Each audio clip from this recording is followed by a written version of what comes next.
the Prince of the House of David. Letter 10. My dear father, I shall now continue my story. Jesus had disappeared, and no one knew where he had gone except John, Mary's cousin, and Lazarus, who had followed him. We remained standing near the water, for Rabbi Amos wanted to speak to the prophet John. Holy prophet, do you know who was just baptized by you? Asked Rabbi Amos. This is he who I spoke about before. I saw the Spirit descending like a dove. And I know that he is the Son of God, replied John. And where has he gone? I do not know.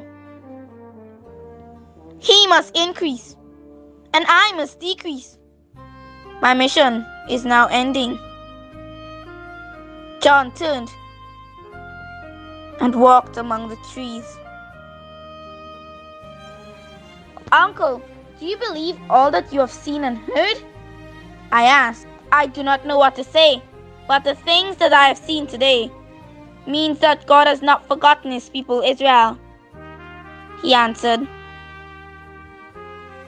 On our way back to my uncle's house at Gilgal, we passed crowds of people, all talking about the wondrous events which had taken place at the river. My dear father, it is with deep joy that I tell you that this wonderful person is still on earth.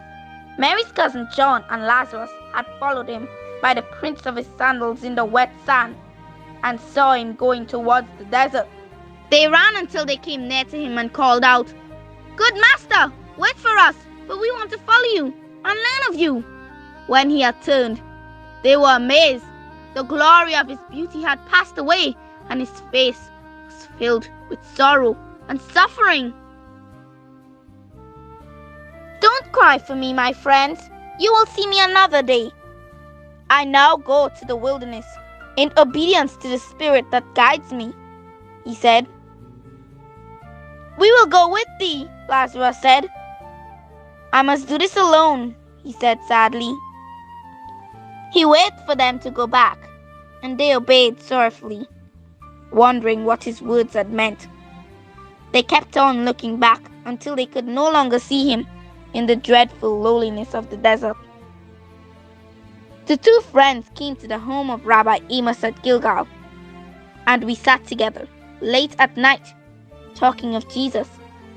Now, my dear father, how wonderful is all this, that such a great prophet is among us cannot be denied. We are certain that he will draw all men unto him. May the God of our father's home come from the heavens for the salvation of his people, your devoted and loving Adina.